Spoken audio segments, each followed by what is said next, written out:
kita lakukan ibadah pada pagi hari ini dengan pengakuan bahwa pertolongan kita datang dari Tuhan, pencipta langit dan bumi serta segala isinya.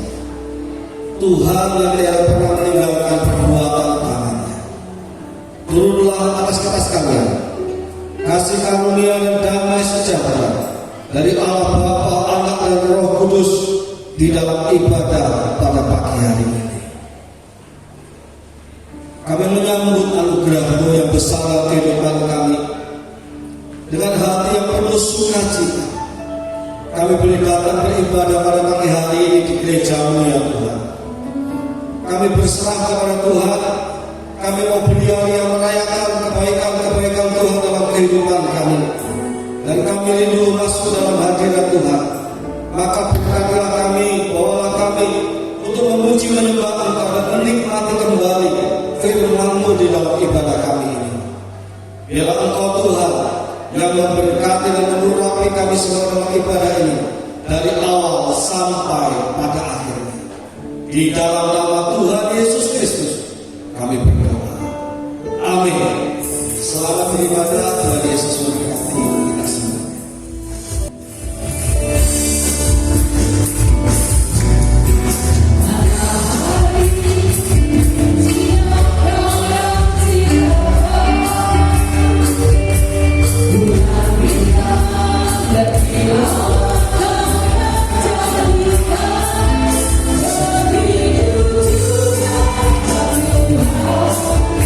You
Kami bersyukur kalau pada saat ini kami boleh berkumpul bersama-sama di gereja.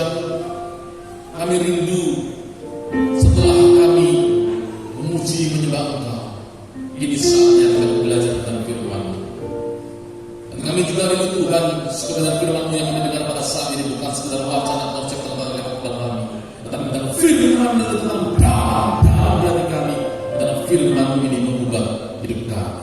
Segala pujian kemuliaan kehormatan hanya bagi nama-Mu. Di dalam nama Tuhan Yesus kami berdoa. Amin. Silakan duduk. Shalom Bapak.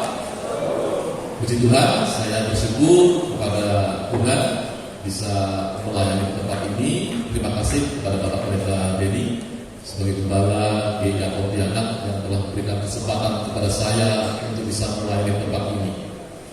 Sekalipun saya sudah pernah ke sini sekitar mungkin 6-7 tahun yang lalu, tetapi saya memperkenalkan diri kembali. Saya adalah Pendeta Yutan Subiono, melayani di Gereja Isa Al-Masih Kelapa Gading. Hadir di tempat ini bersama dengan Bapak Penatua Dedi yang juga dahulu merupakan jemaat di tempat ini. Mungkin Pak Dedi bisa sampai berdiri. Ya, ini Bapak Penatua Dedi, terima kasih. Jadi beliau adalah asal dari gereja di tempat ini dan sekarang melayani sebagai penatua di Gereja Isa Al-Masih Kelapa Gading yang tahun lalu menjadi ketua umum sinode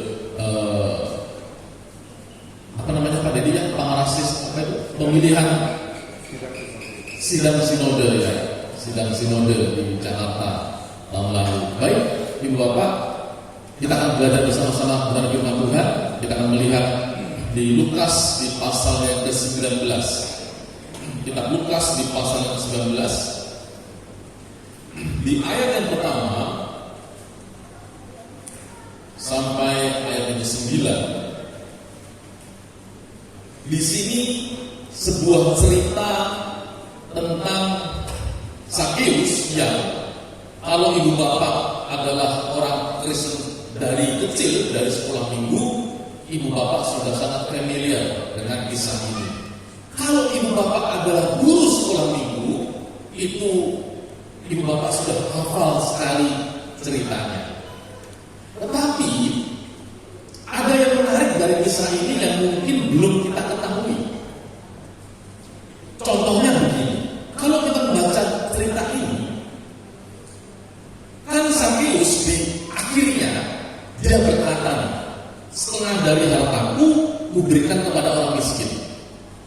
Sekiranya ada yang kuperas, dikembalikan 4 kali lipat. Pertanyaannya adalah, hal itu apakah dijalankan oleh Sakeus?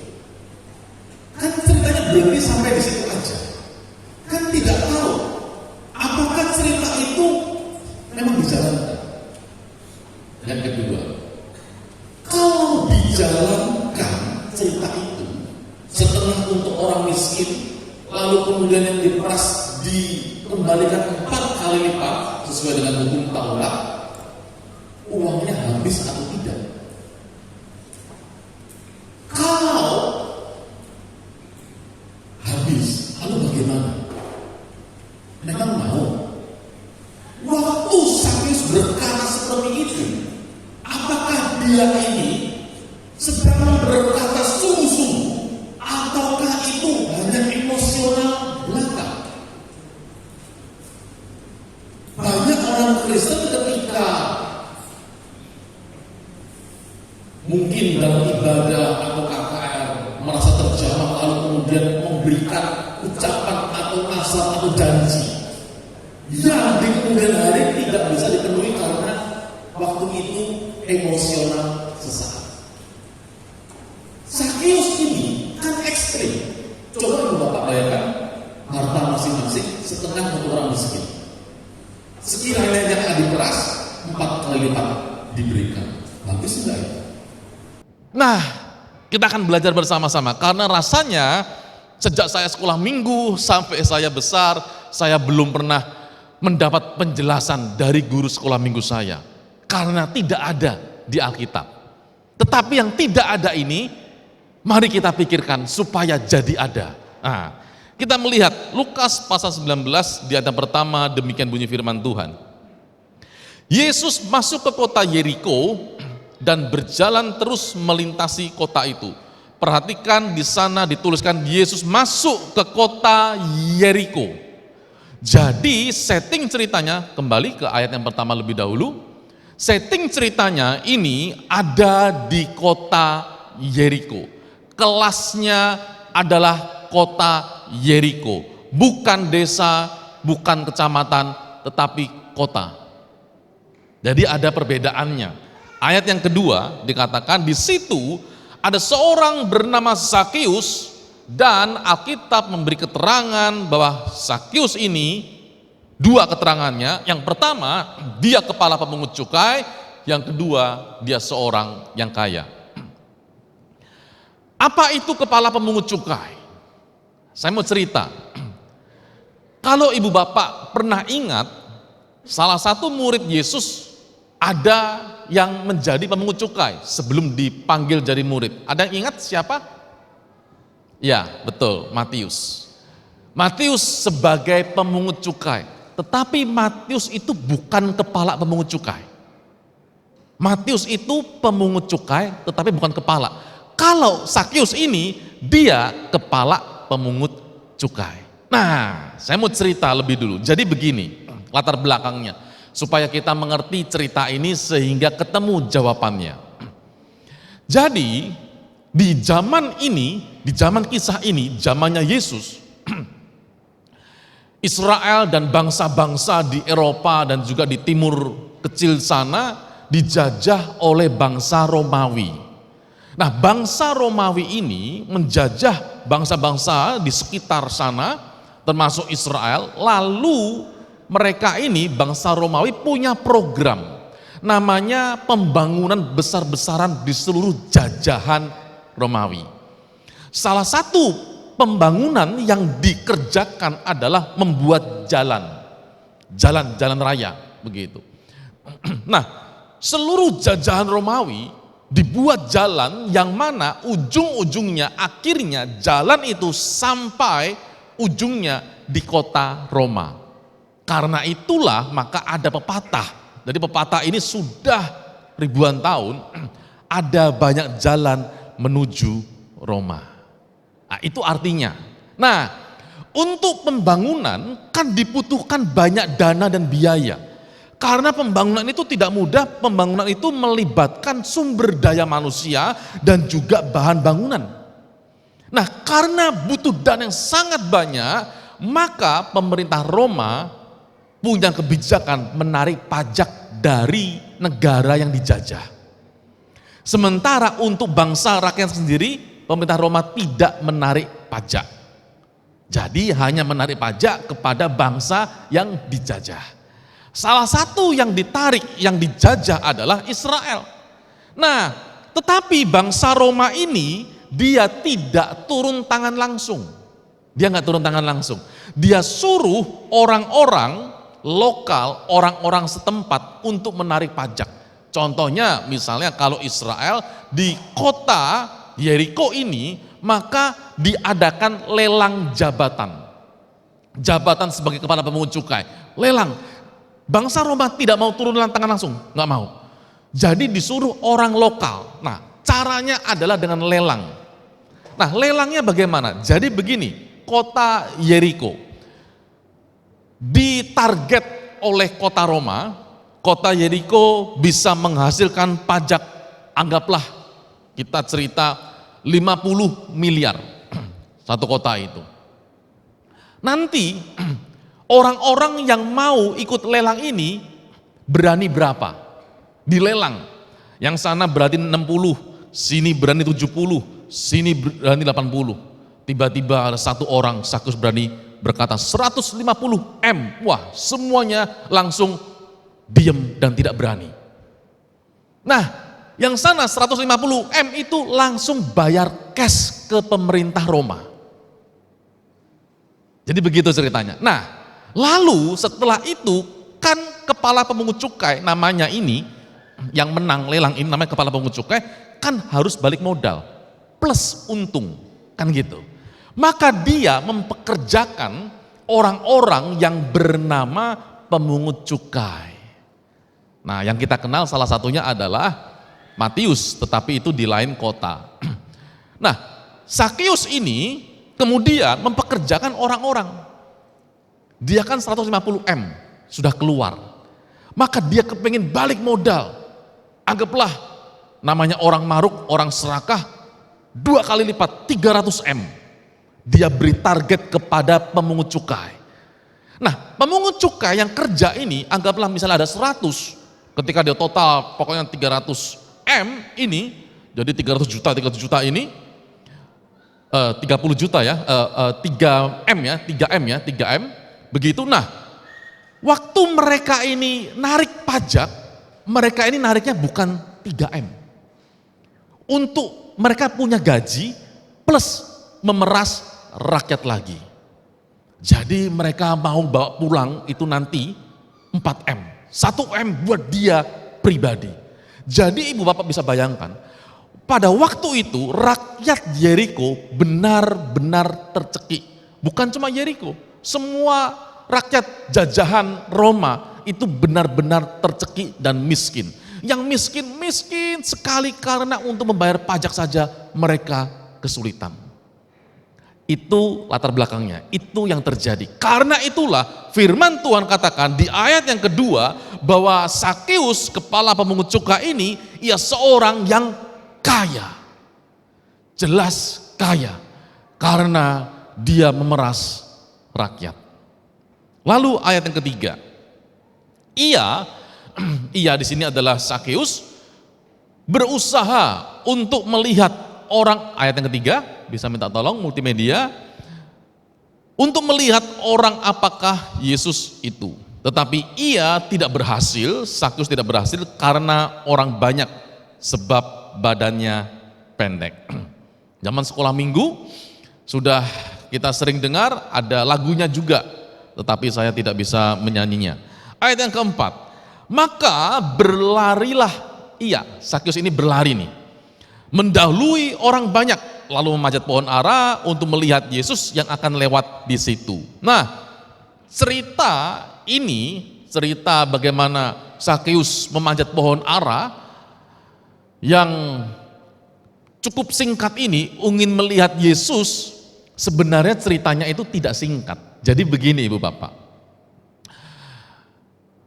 kan Yesus itu kemana-mana, kalau dia tidak sembunyi-sembunyi, jadi ketika dia pergi kemana-mana dan orang tahu, maka yang mengikuti Yesus itu ratusan sampai ribuan orang.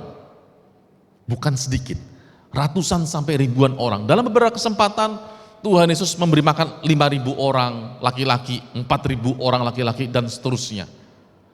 Jadi kemana-mana Yesus ini diikuti oleh begitu banyak orang, ratusan sampai ribuan orang. Nah, yang namanya rombongan besar ini berjalan kan pelan-pelan, gak bisa cepat-cepat, pelan-pelan. Lalu kemudian di sini di sekitarnya ada ring satu, murid-muridnya Yesus, supaya Yesus tidak kejepit oleh banyaknya orang. Jalan di sana cukup banyak.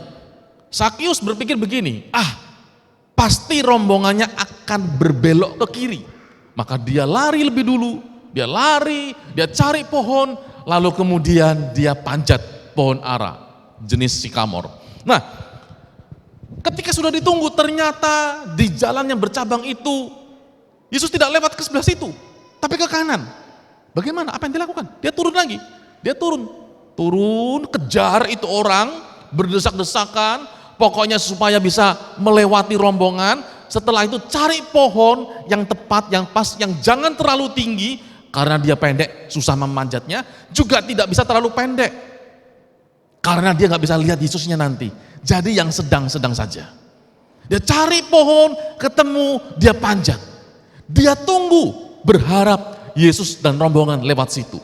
Kalau tidak lewat situ, dia turun lagi, dia kejar lagi itu rombongan, cari pohon lagi, dia panjat lagi, dan tunggu rombongan Yesus lewat di sana. Jadi ceritanya ibu bapak tidak langsung ketemu. berkali-kali. Butuh perjuangan untuk bisa melihat dari atas ke bawah seperti apa sih Yesus itu. Lalu kemudian dikatakan oleh firman Tuhan di ayatnya yang kelima, ketika Yesus sampai ke tempat itu, ibu bapak, dikatakan ketika Yesus sampai di tempat itu, ayat yang kelima, bisa minta tolong multimedia, ketika Yesus sampai di tempat itu, nah ini kan rombongan orang banyak. Yang ikut Yesus ini kan orang-orang Yeriko. Orang-orang Yeriko. Ya, ayat selanjutnya, multimedia.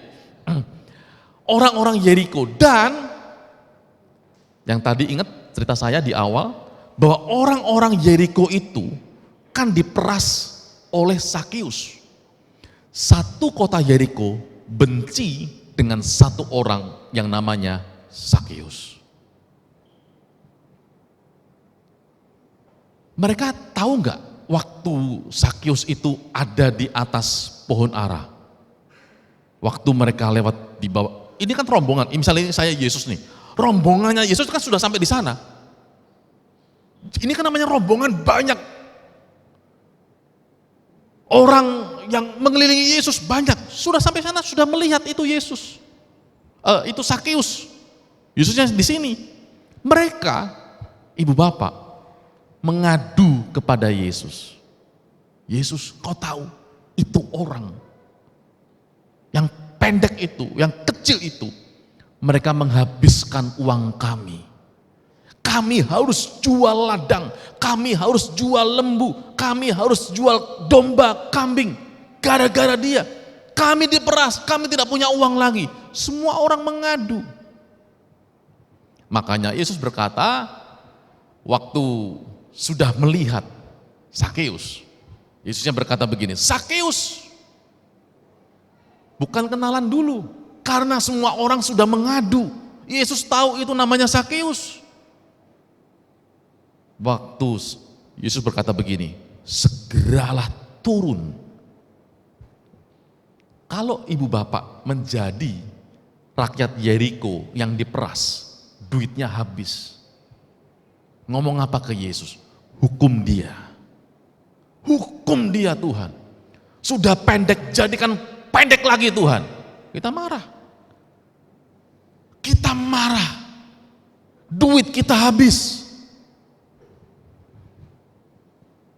Lalu Tuhan Yesus berkata begini, Sakeus, segeralah turun, sebab hari ini aku harus menumpang di rumahmu. Ibu bapak tahu, yang dikatakan Tuhan Yesus ini sama sekali sebuah keputusan yang tidak populer. Keputusan yang membuat satu rombongan, satu kota Yeriko itu menahan geram dan marah kepada Yesus. Mengapa? Karena orang ini, Sakeus ini, membuat rakyat Yeriko menjadi miskin. Tetapi firman Tuhan katakan, ada selanjutnya, ada yang ke-6, perhatikan. Lalu Sakeus segera turun dan menerima Yesus dengan sukacita. Satu kota Yeriko, semuanya marah dan geram dengan yang namanya Sakeus ini. Tapi di antara satu kota itu, ada satu orang yang bersuka cita. Namanya Sakeus. Ibu bapak, konsepnya orang Yahudi, orang Israel, cara mereka memandang pemungut cukai dan juga kepala pemungut cukai, itu disejajarkan dengan orang-orang berdosa. Mengapa disejajarkan dengan orang-orang berdosa? Karena mereka ini merampok, merampas, memeras uang rakyat. Tidak ada yang disukai. Mereka dianggap pengkhianat. Tidak ada yang mau berteman dengan mereka. Tetapi ada satu pribadi yang namanya Yesus. Ketika dia melihat Sakeus, semua orang geram, marah, benci. hanya satu pribadi yang berkata, Sakeus, segeralah turun, sebab hari ini aku harus menumpang di rumahmu. Hanya satu orang yang menerima, satu pribadi yang menerima Sakeus sebagai orang yang berdosa. Bagaimana dengan hidup kita ketika kita melihat ada orang berdosa datang beribadah ke gereja? Apakah kita bisa terima? Tidak mudah Ibu Bapak, tidak mudah. Sulit. Kita melihat orang berdosa yang tidak menyalahi kita, yang tidak merugikan kita saja, itu sulit. Jadi Ibu Bapak bisa bayangkan dengan orang-orang Yeriko itu, mereka sedang mengagungkan Yesus, mereka sedang mengikuti Yesus, kemana Yesus pergi dia ikut. Tetapi Yesus ini, kok maunya dia ini menumpang tinggal di rumah orang berdosa. Beberapa tahun yang lalu di Pulau Jawa, di kota Jepara, acara Natal sedang berlangsung. Tema Natalnya, kasihilah sesama manusia. Gembalanya yang ditunggu-tunggu gak datang-datang. Wah, kan panitia kan kebingungan, ini gimana nih? Ini di kota Jepara, begitu. Nah, setelah ditunggu gak datang-datang, acara berjalan terus, begitu kan? Lalu muncul ada seorang gembel, bau, gila, gak waras begitu. Mau masuk gereja. Wah, panitia langsung heboh, langsung berusaha ini orang jangan sampai mengganggu jemaat. Ini lagi Natal, bau sekali, compang-camping, semerawut, gak karu-karuan. Berusaha untuk dihalau, tapi orang yang gila ini ingin masuk ke dalam ruangan, memaksakan diri. Setengah memaksa, panitia juga serba salah. Ini orang banyak, tapi ada orang yang bau dan orang gila ini bagaimana? Terus orang gila ini terus berusaha maju dari belakang terus sampai ke depan. Akhirnya dia duduk di tempatnya gembala itu. Ya Pak tahu? Orang gila itu ternyata gembalanya. Dia sedang mempraktekkan kepada jemaat. Kalau ada orang gila yang bau, diterima enggak di gereja? Terus dia khotbah. Waduh, itu banyaknya sekali yang tertemplak karena ngusir gembalanya sendiri, diusir. Tidak mudah ya Ibu Bapak ya. Kita ini hanya dengar cerita, tapi kalau itu terjadi dalam hidup kita, tidak mudah. Berapa banyak di antara kita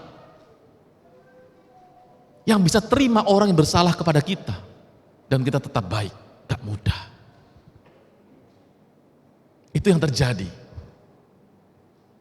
Lalu kemudian Sakeus berkata, firman Tuhan berkata, Sakeus menerima Yesus dengan penuh sukacita. Seumur-umur hidupnya Sakeus, dia tidak pernah tahu apa yang namanya sukacita. Dia berpikir dengan banyaknya uang akan bisa mengisi kekosongan hatinya dengan sukacita, tapi tidak bisa. Dia pikir dengan terus memeras uang rakyat akan bisa membuat dia sukacita, ternyata tidak. Ayat yang ke-7, firman Tuhan katakan, tetapi semua orang yang melihat hal itu bersungut-sungut, katanya ia menumpang di rumah orang berdosa. Pemungut cukai, kepala pemungut cukai dianggap sebagai orang berdosa. Ibu Bapak tahu, selain mereka, kepala pemungut cukai dan pemungut cukai, kita adalah orang-orang yang berdosa. Tetapi Tuhan mau selamatkan kita, mati untuk kita. Sementara kita sama-sama orang berdosa yang diampuni oleh Tuhan, justru tidak mau mengampuni. Aneh kan? Saya ulangi ya, Ibu Bapak. Kita sama-sama orang berdosa yang diampuni oleh Tuhan. Yesus mati untuk kita. Tetapi di antara orang-orang berdosa ini, yang diampuni oleh Tuhan ini, tidak mau saling mengampuni. Aneh ya? Jadi di pagi hari ini, kita harus ubah cara berpikir kita. Bahwa kita adalah orang-orang berdosa yang sama-sama diampuni oleh Tuhan, mendapatkan kasih karunia dan anugerah dari Tuhan.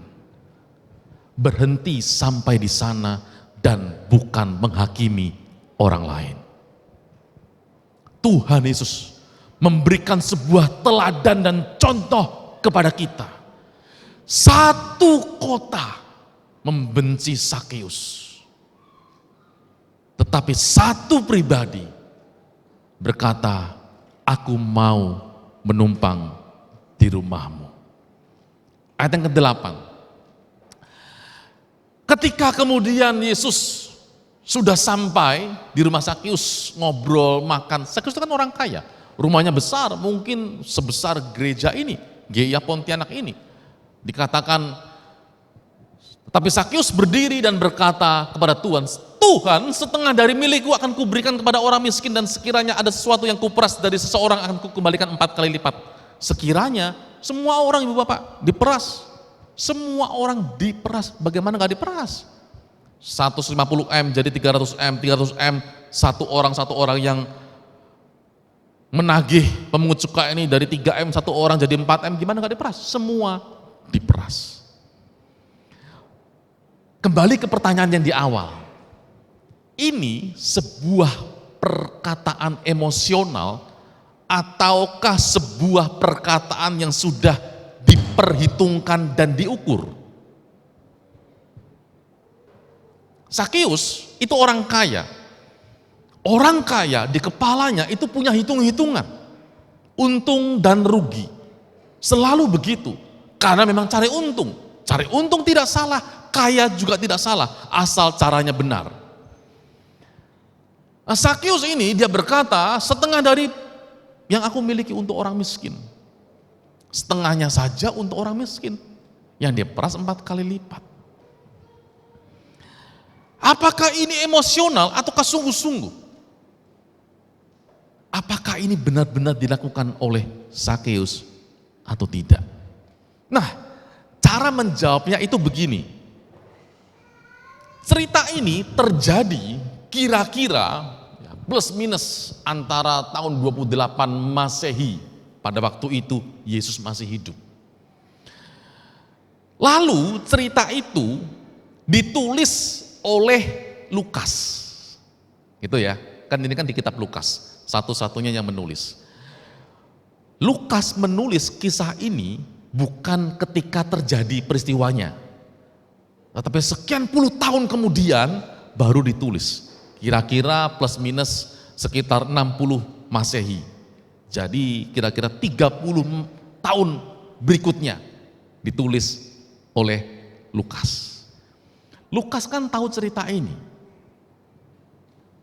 Lukas itu kan muridnya dari Petrus. Dia tahu cerita ini. Kalau misalnya Ibu Bapak menjadi seorang Lukas dan cerita ini ternyata hoax. Cerita ini ternyata tidak dilakukan oleh Sakeus. Kira-kira Ibu Bapak sebagai Lukas menulis tidak cerita ini? Gak ditulis. Orang tidak terjadi, ngapain ditulis? Kalau ditulis menyesatkan banyak orang. Karena ditulis oleh Lukas, maka cerita ini benar-benar valid dan terjadi. Jadi begitu cara berpikirnya.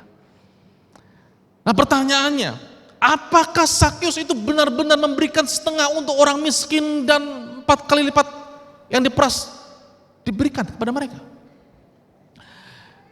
Ibu Bapak, kalau Ibu Bapak membaca ini sebagai orang ketiga, bukan yang terlibat dari peristiwa ini, Ibu Bapak akan bertanya, benar tidak Sakeus melakukan itu? Tetapi kalau Ibu Bapak data menang di acara, di peristiwa ini, menjadi salah seorang yang menjadi miskin gara-gara Sakeus. Dan Sakeus bicara seperti itu di depannya Yesus. Apa yang kita lakukan? Langsung kita berdiri. Langsung kita tagih saat itu juga. Kenapa? Karena kita berpikir begini, mumpung ada Yesus, nanti kalau Yesusnya pulang, itu cara berpikir kita. Jangan-jangan Sakeusnya lari.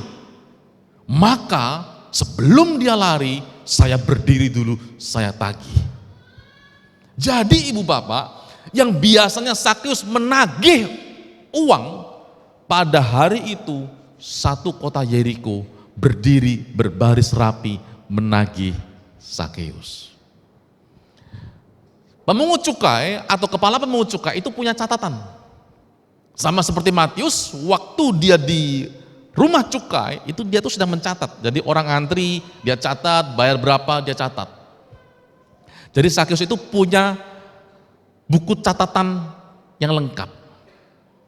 Di hari itu ibu bapak, semua orang yang di rumahnya Sakeus itu baris rapi, nunggu untuk dikembalikan uangnya 4 kali lipat. Pertanyaannya, uangnya habis tidak? Setengah untuk orang miskin yang diperas 4 kali lipat. Habis ibu bapak, habis, tidak punya uang lagi. Loh, tapi dia bagaimana hidup berikutnya? Dia kan seorang yang kaya. Ketika mengambil keputusan kan pasti harus diukur, dihitung. Kalau habis, bagaimana dengan hidupnya? Jadi ibu bapak bisa di googling bahwa Sakeus ini kemudian setelah dia tidak punya uang, habis uangnya, dia menjadi bishop atau penatua. Zaman sekarang ini bukan penatua seperti di gereja, tetapi hamba Tuhan yang melayani full time di Kaisarea. Dia menjadi muridnya Petrus, melayani di Kaisarea sebagai hamba Tuhan di sana sampai dia mati. Kenapa dia bisa mengambil sebuah tindakan yang ekstrim seperti itu? Karena firman Tuhan katakan tadi, dia berkata di ayat yang ke-6. Bisa kembali ke ayat yang ke-6, dikatakan demikian, lalu Sakeus segera turun dan menerima Yesus dengan sukacita. Sakeus belum pernah merasakan sukacita di hatinya. Baru kali itu seumur hidupnya dia merasakan sukacita. Dia pikir dengan semakin menambah pundi-pundi, semakin menambah uangnya, akan bisa membuat dia sukacita, tetapi tidak bisa. Ketika Yesus berkata, segeralah turun, karena aku akan menumpang di rumahmu. Sakeus berkata, menerima Yesus dengan sukacita. Lalu Tuhan Yesus berkata di ayat yang ke-9, kata Yesus kepadanya, hari ini telah terjadi keselamatan kepada rumah ini, karena orang ini pun anak Abraham. Sebab anak manusia datang untuk mencari dan menyelamatkan yang hilang. Ibu bapak, kita sekarang adalah orang-orang sudah ditebus dan diselamatkan oleh Tuhan. Bagaimana cara pandang kita terhadap orang-orang berdosa? Bagaimana cara pandang kita terhadap orang-orang yang bersalah kepada kita? Biarlah di pagi hari ini kita bisa mengubah hati dan pikiran kita, supaya kita bisa mengampuni orang-orang bersalah kepada kita. Karena kita adalah orang-orang berdosa yang diampuni oleh Tuhan. Firman Tuhan katakan di kitab Matius dalam doa Bapa kami, kalau engkau tidak bisa mengampuni orang, Bapamu yang di surga juga tidak akan mengampuni. Tuhan Yesus memberi contoh dalam kisah Sakeus. Ketika semua orang satu kota Yeriko ingin menghukum Sakeus, hanya Tuhan Yesus yang datang mendatangi rumahnya orang berdosa, mengampuninya, ada sukacita di hatinya, Sakeus, dan dia bertobat. Dia melayani sampai akhir hidupnya. Demikian juga dengan kita anak-anak Tuhan. Biar di pagi hari ini kita bisa menjadi anak-anak Tuhan